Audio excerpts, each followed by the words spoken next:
Hello everyone and welcome to the Douglas Elman Mind Show. I'm Georgia Henderson, Public Information Director, and I'm your host. Whenever we come back from break, we're going to hear about some events taking place in the community because 'tis the season for the holiday and Christmas cheer. So we have lots of great programs to tell you about.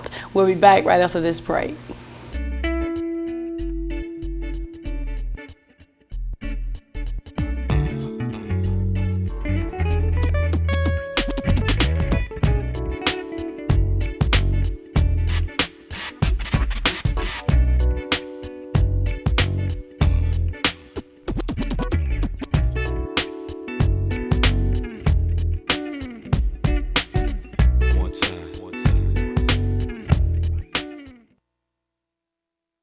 We're back from break, and joining me on the show today are our two local chiefs. One is our Douglas Police Department Chief, Gary Castellos, and our Fire Chief, Larry Wilson. Welcome to the show. Thank you for having us. Glad to have you here. And they're on the show today to talk about our Community Toy Drive, formerly known as the Toys for Tots program. So we'll just get right into it. If you will, tell us a little bit of background about the Toys for Tots and how it changed over to a Community Toy Drive.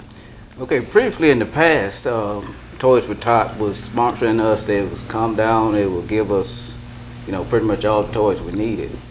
And since the organization that no longer carried the toys for Toys for Tots moved to another location, which put us outside the district for getting the toys. So pretty much now it's up to the community, and like I say, we can try to get the Toys for Tots back, but right now it's going to be up to the community to do the toy drive.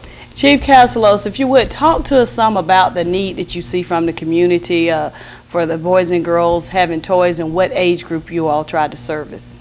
There's a lot of needy families within our community, and when I say community, I'm talking about Douglas and Coffee County combined. As you know, we do the Shop with the Cop program. Us and the Sheriff's Department and other public safety agencies all get together and do that one.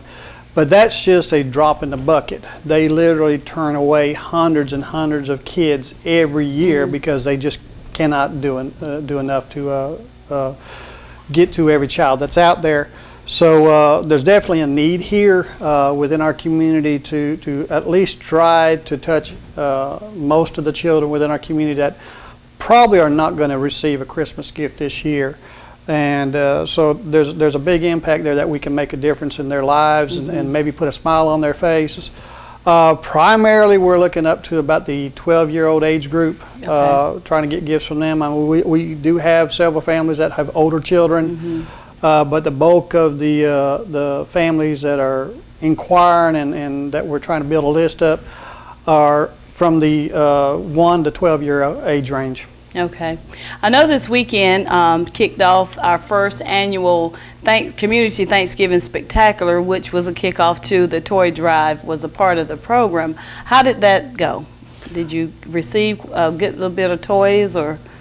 Overall, it went really well. This was the kickoff event for the Toy Drive, and I didn't allude to this earlier. We are actually going to try and make this an annual event. That's the idea. Talking with the fire department and the other sponsors of the Toy Drive, we're going to try and make this the annual event from now on to try and service these families in need. That's great. And we had a pretty good response for being the first-time event. We raised some money, as well as got about a box and a half, pretty good sized box and a half of toys that we're storing there at the police department, with some other toys that have been donated through the fire department and everything to get them ready for the dispersal date.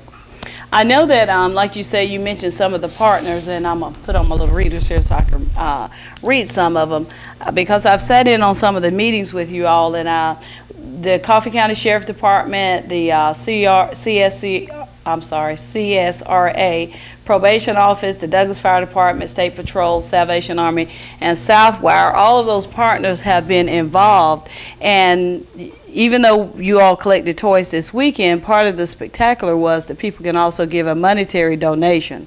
So how would you appeal to the businesses and industries out there if they wanted to give as a donation rather than the toys? Well, we would ask if you have those businesses within our community that do want to become part of this, like Southwire and several others.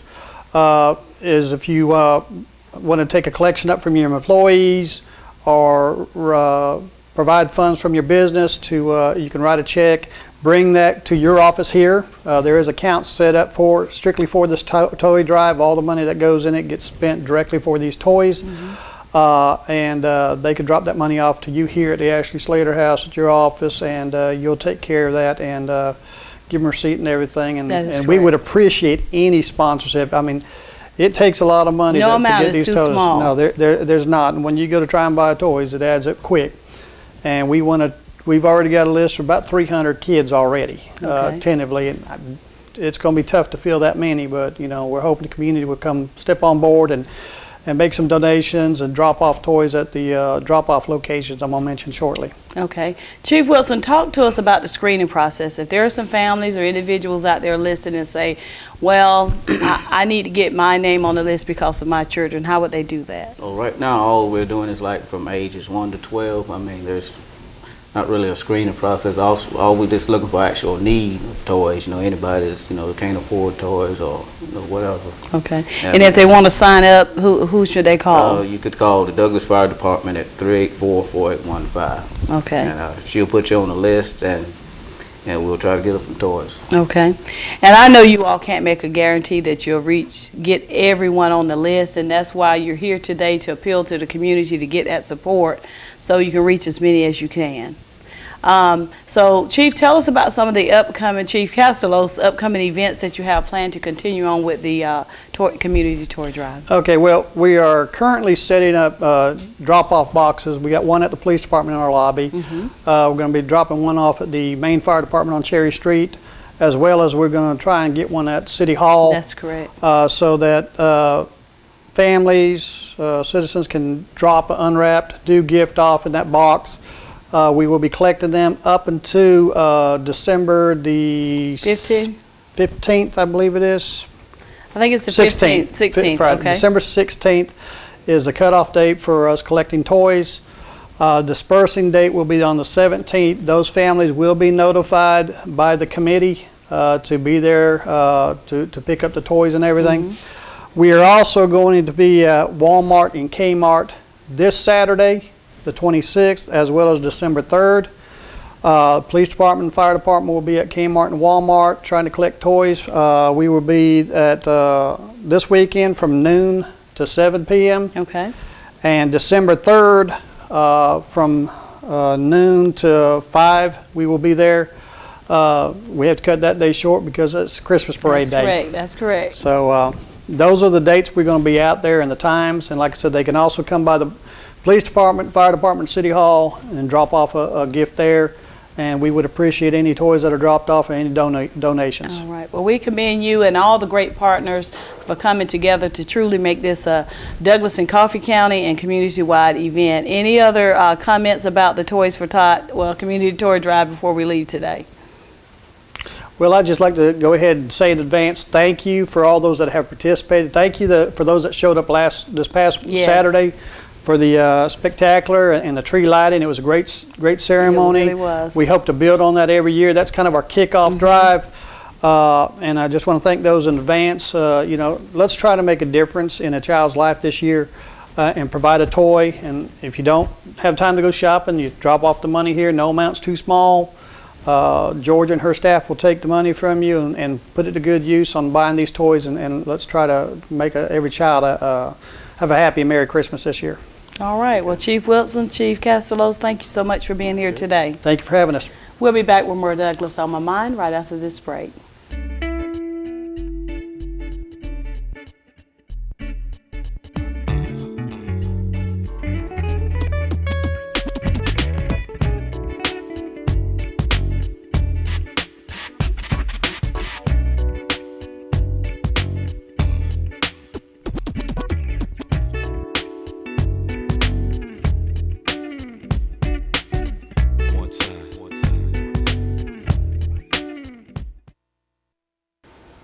We're back from break, and joining me on the show now is Eliza McCall with the Second Harvest of South Georgia. We call it a food bank. Welcome to the show. Thank you so much for having me. I'm glad to have you here because not only do I want you to tell the community more about Second Harvest and how you operate, I want to learn more about it as well. So we'll jump right in and let you first of all just tell everyone an overview of your organization. Second Harvest of South Georgia is the regional food bank. We serve 30 counties in southwest Georgia, everything from Waycross to Alabama up to Americus. And we have 4 branches, one here in Douglas, we have one in Albany, we are headquartered in Valdosta, and we also have our newest branch, which is in Thomasville. Wow, so you all stay pretty busy. We stay really busy. It's 13,000 square miles, and we only have about 38 staff. So it's everybody wears a lot of hats. Well, do you experience like certain peak times at different times of the year where you get more requests for food? We do. The summertime is really busy because children that would normally get free and reduced lunch at school no longer have that. So budgets that were stretched thin already or have to be stretched that much further to pay for childcare and those extra 2 meals a day. So those times are really busy. We are busy around the holidays because this kind of thing becomes top of mind. People are counting their blessings. They're thinking about what they're grateful for. And so we become top of mind for people, which is great, and we love that. Well, and that's one of the reasons we invited you on the show for this time of year, because I know even at our church, we experience where people have a tendency to put in more requests through the local churches and all, but you are just a lot different from other local pantries, church pantries, and food banks. So tell us how you differ from them. Well, the main thing is that we are much, much larger. We are a food bank rather than a food pantry. We have a large logistical component. We run a vehicle fleet between 35 and 40 vehicles, and we distributed the equivalent of about 14.5 million meals last year. So we don't compete with those food pantries, with those ministries, shelters, places like that, soup kitchens. We work with those places. So pretty much all the small or medium-sized nonprofits that do food assistance or hunger relief work are partner agencies with us. So they don't have the logistical component. We don't have the staff to reach into each and every one of the 30 counties that we serve. So by partnering, everybody achieves more. That's great. I can see how the churches and even the local Salvation Army, which they're going to be on the show today, is a compliment to what you do. You all complement each other. Yes, that's exactly what we strive for. Well, get more into tell us about the type of programs that you do operate. We have the food bank program. We operate by having the partner agencies come in. They get the food they need that works for their particular program, whether it's a backpack program and they might need smaller individually wrapped things, or a soup kitchen which would need the big number 10 cans because they're doing congregate feeding on site. They come in, they get what they need from us, and then they operate their program. We also do a mobile food pantry program because all the wonderful food pantries in the world don't help if somebody doesn't have transportation or if somebody is a shut-in and can't drive. So mobile food pantry, we load up the truck, we take it into a neighborhood of concentrated need or a particular area. We also call it a manna drop because it comes out of the sky. It's the provision that you need for today. We use that term down here. We don't necessarily use it when we're talking to folks from up north because they don't necessarily know what we're talking about. We also do our Kids Cafe feeding program, which is an after-school program. We work here locally with Boys and Girls Club, and they have the child care program after school, and they don't have the capability to produce the food, but we do. So again, by working together, we can make sure that these children are cared for. They get an hour of homework assistance, they're getting enrichment activities, they're in a safe environment while mama or daddy or grandmama, whoever, is at work. We make sure that their tummies are filled, and the children are much more likely to succeed that way. Well, I know kids and even adults, if you're trying to reach them and just to apply some human social resolutions to them at that time, it's hard to reach them if they have a hunger in their stomach. Absolutely. You know? So it's amazing what you all do. I didn't know you had